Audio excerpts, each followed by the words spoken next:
नमस्कार।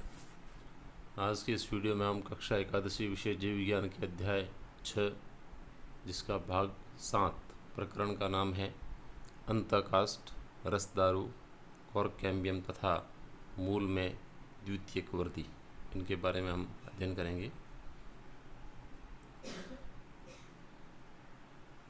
अंतःकाष्ठ तथा रसदारू लंबी आयु वाले जो वृक्ष होते हैं उनमें द्वितीयक जाइलम का अधिकांश भाग, विशेषतः तने का केंद्रीय भाग जो होता है अथवा सबसे बाहरी भाग जो काले भूरे रंग का हो जाता है,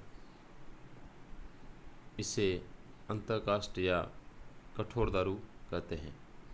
यानी या तो केंद्रीय भाग देख लें जो पित्त के चारों तरफ का भाग, या जो सबसे बाहरी भाग होता है वो क्या होता है, भूरे काले रंग का हो जाता है और कठोर भाग कहलाता है।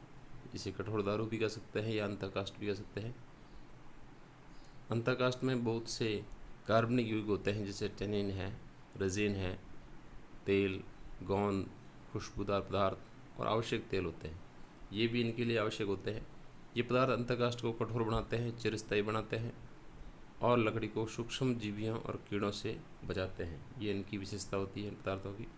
तो कई बार प्रश्न भी बन जाता है कि जो ये कठोर काष्ठ होती है इसको सूक्ष्म जीवियों से या जो बैक्टीरिया वगैरह होते हैं या माइक्रो ऑर्गेनिज्म जो होते हैं उनसे रक्षा कौन करता है, तो ये पदार्थों के नाम आपको बताने हैं। इस क्षेत्र में मृत तत्व होते हैं जिनकी भित्ति बहुत लिग्निन पदार्थों से और भरपूर होती है। इससे हृदय दारू भी कहते हैं। अंतःकाष्ठ पानी का समन नहीं करता, यानी वाटरप्रूफ होता है। ये केवल तने को यांत्रिक सपोर्ट करता है, मैकेनिकल सपोर्ट करता है, जिससे तना सीधा रहता है। द्वितीयक जाइलम की परिधि क्षेत्र को रसदारू कहते हैं।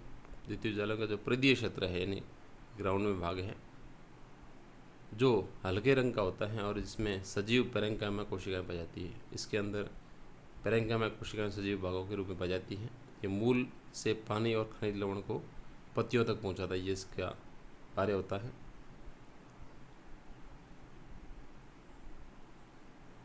फिर है कॉर्क कैम्बियम। जैसे जैसे तने की परिधि बढ़ती है या परिधि में वृद्धि होती है, जैसे वैसे वैसे या त्यों त्यों बाहरी वल्कुड और बाह्य त्वचा की सतह टूटती जाती है, क्योंकि बाहर की ओर प्रेशर पड़ता है।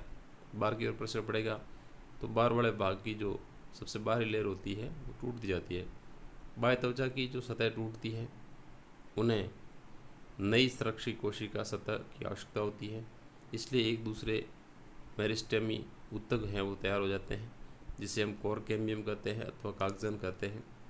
ये प्राय वल्कुड क्षेत्र में विकसित होता है, यानी जो कॉर्टेक्स भाग होता है, जो बाह्य त्वचा के जस्ट नीचे वाला भाग जो कई लेयर से बना होता है उसे वल्कुड या कॉर्टेक्स भाग कहते हैं। उसमें ये क्षेत्र है वो विकसित हो जाता है। ये कुछ सतह मोटी, संकरी, पतली भित्ति वाली आयताकार कोशिकाओं से बनी सतह होती है। कागजन दोनों और कोशिकाओं को बनाता है, यानी अंदर की ओर भी बनाएगा और बाहर की ओर भी बनाएगा। और कोशिकाएं कॉर्क अथवा काग में बढ़ जाती हैं। अंदर की ओर की कोशिकाएं द्वितीयक वल्कुट अथवा काग स्तर में विभेद हो जाती है। जो अंदर की ओर कोशिकाएं बढ़ती रहती है वो द्वितीयक वल्कुट का भाग बनाती है। कॉर्क में पानी प्रवेश नहीं कर सकता क्योंकि इनकी कोशिका भित्ति है वो उनके ऊपर सुबेरिन पदार्थ का जमा होता है। कई बार प्रश्न आ जाता है कि कॉर्क पे पानी प्रवेश क्यों नहीं करता, ऐसी क्या विशेषता होती है, तो उसमें सुबेरिन का जमा होता है। द्वितीयक जाइलम, द्वितीयक वल्कुट जो है कॉर्टेक्स, उसकी कोशिकाएं पैरेन्काइमा कोशिकाएं होती है। कागजन काग और कागजन काग से मिलकर परिचर्म बनती है। परिचर्म यानी बाहर की जो त्वचा होती है।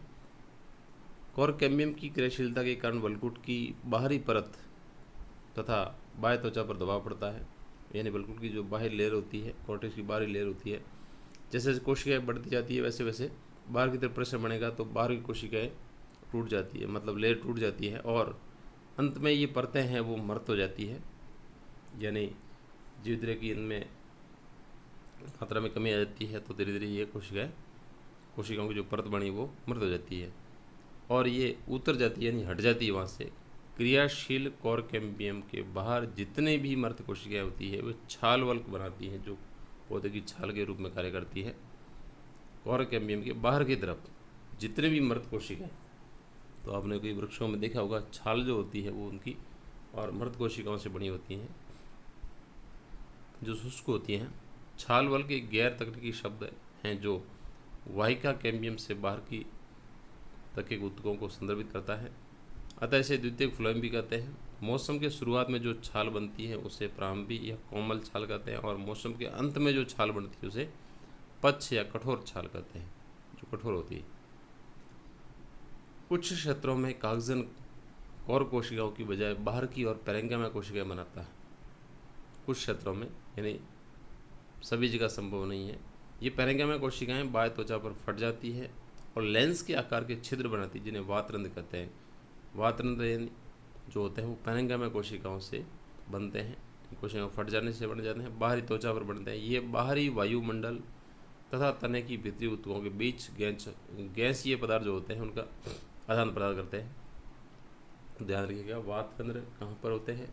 तने की त्वचा पर होते हैं और बनते किससे हैं? पैरेंकाइमा कोशिकाओं से। कार्य होता है इनका तने के अंदर का वातावरण और बाह्य वातावरण के बीच जो गैसीय आवागमन है या गैसों का जो है वो आदान प्रदान करने का कार्य करते हैं। ये अधिकांश काष्ठीय वृक्षों में पाए जाते हैं, ये इनकी विशेषता होती है। अब है मूल में द्वितीयक वृद्धि। तने में द्वितीयक वृद्धि हम पढ़ चुके हैं। मूल में द्वितीयक वृद्धि कैसे होती है देखिएगा। द्विबीजपत्री मूल में संवहन कैम्बियम का उद्भव पूर्णतः द्वितीयक होता है और यह फ्लोएम मंडल के तुरंत नीचे परिरंभ ऊतक के कुछ भाग प्रोटोजाइलम के ऊपर स्थित ऊतकों से उत्पन्न होता है और एक अखंड लहरदार छल्ला बनाता है। यानी आप जानते हैं, हमने पढ़ा भी है कि फ्लोएम और जाइलम के बीच कैम्बियम होता है, या तो वो एक राउंड में होगा या फिर लहरदार सतह के रूप में होगा, लेकिन होगा जरूर, क्योंकि जो द्विबीजपत्री पादप होते हैं उनके अंदर जो संवहन बंडल होते हैं वो खुले प्रकार के होते हैं। जाइलम और फ्लोएम के बीच में कैम्बियम पाया जाता है जो द्वितीयक वृद्धि का कारण होता है। यह बाद में वर्ताकार भी बन जाता है, यानी जो छल्ला बनता है कैम्बियम का ये पहले लहरदार बाद में वर्ताकार बन जाएगा। इसके आगे की घटनाएं द्विबीजपत्री तने में हुई थी बिल्कुल वैसी ही होती है। जिम्नोस्पर्म जो होते हैं यानी अनावृत बीजी जो पादप होते हैं उनकी मूल और तने में द्वितीयक वृद्धि होती है। एक बीजपत्री पौधों में द्वितीयक वृद्धि नहीं होती, इसके बारे में हमने पहले दिन कर लिया है। ये देखिएगा मूल में द्वितीयक वृद्धि बताई हुई है जिसको आप देख सकते हैं। इसमें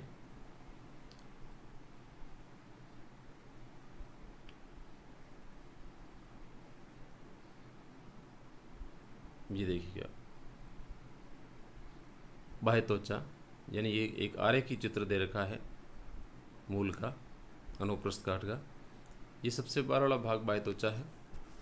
बाह्य त्वचा के नीचे की ओर बढ़ते हैं, ये बाह्य त्वचा है। नीचे की ओर बढ़ते हैं तो ये वलकुटीय भाग आता है। देखिए यहाँ से लेकर यहाँ तक, इधर भी वलकुटीय भाग है। और फिर आगे बढ़ते हैं तो इसमें सबसे वलकुट के अंदर की तरफ जाते हैं अंतत्वचा, उसके बाद में आता है प्राथमिक फ्लोएम आता है। यानी फ्लोएम प्राथमिक और द्वितीयक दो बार बनते हैं। पहले बढ़ने वाला प्राथमिक, तो जब प्राथमिक बनेगा तो उस समय इसकी स्थिति यहीं पर होगी। इधर देख सकते हैं आप, ये देखिए इधर भी। फिर उसके बाद में बढ़ते हैं नीचे तो कैम्बियम आता है, क्योंकि जाइलम और फ्लोएम के बीच में कैम्बियम होना आवश्यक है द्वितीयक वृद्धि के लिए। तो आप लहरदार ऐसी स्थिति देख रहे हैं, ये देखिए इस प्रकार, ये इसमें देख रखा है। देखिए यहाँ वाला भाग लहरदार भाग दे रखा है। उसके बाद में ये अंदर बढ़ते हैं तो परिरंभ आता है। अंतस्थ त्वचा के बारे में मैंने बता दिया आपको कि वलकुट के जस्ट अंदर वाली लेयर अंतर त्वचा होती है। फिर परिरम, और फिर अंदर की तरफ बढ़ते हैं तो ये रेड कलर का जो आपको दिख रहा है, ये भाग इस प्रकार उभार लिए होता है, उससे हम प्रोटोजाइलम, ये देखिए इस प्रकार जो भाग दिख रहा है आपको, ये बाहरी भाग जो है ये प्रोटोजाइलम के रूप में है। इस प्रकार ये मूल में द्वितीयक वृद्धि होती है, और इसमें पहले प्राथमिक फिर द्वितीयक भाग बनते हैं। द्वितीयक भाग देखिएगा अगले डायग्राम में, इसमें देख सकते हैं आप, ये बाह्य त्वचा और फिर वलकुट, वही कोशिकीय लेयर। वलकुट के बाद अंदर बढ़ते हैं तो आता है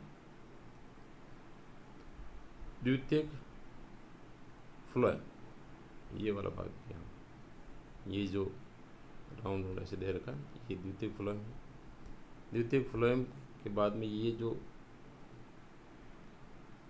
ग्रीन कलर का एक सर्कल बना हुआ है, देख सकते हैं आप, ये संवहनी कैम्बियम है, क्योंकि आपको पता है जाइलम और फ्लोएम के बीच में कैम्बियम होता है, द्वितीयक वृद्धि के लिए आवश्यक होता है।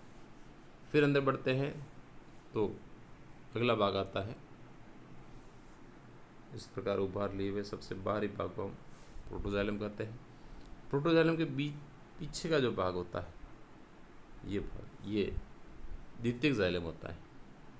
तो इस प्रकार ये मूल में द्वितीयक वृद्धि इस प्रकार होती है। और ये भाग लहरदार, देखिए पहले लहरदार बने थे, पिछले वाले डायग्राम में देखा, इसमें कैम्बियम का सर्कल और एकदम राउंड हो जाता है। तो इस प्रकार इसमें धीरे धीरे जैसे जैसे वृद्धि होती है, जब द्वितीयक जाइलम द्वितीयक फ्लोएम बनते हैं तो ये स्थिति बन जाती है। तो इस प्रकार हमने ये द्वितीयक वृद्धि का टॉपिक पढ़ा। इससे पहले रसदारू, अंतःकाष्ठ, कोर कैम्बियम। अब है इनसे संबंधित कुछ अभ्यास प्रश्न। पहला है अंतःकाष्ठ किसे कहते हैं, दूसरा कोर कैम्बियम क्या होता है तथा ये कहाँ विकसित होता है, तीसरा रसदारू क्या है, इसका कार्य बताइए, चौथा है वात रंध्र क्या है, इनका कार्य बताइए। ये प्रश्न आपको नोटबुक में गृह कार्य के रूप में करने हैं। आज के इस टॉपिक में हम इतना ही पढ़ेंगे। धन्यवाद।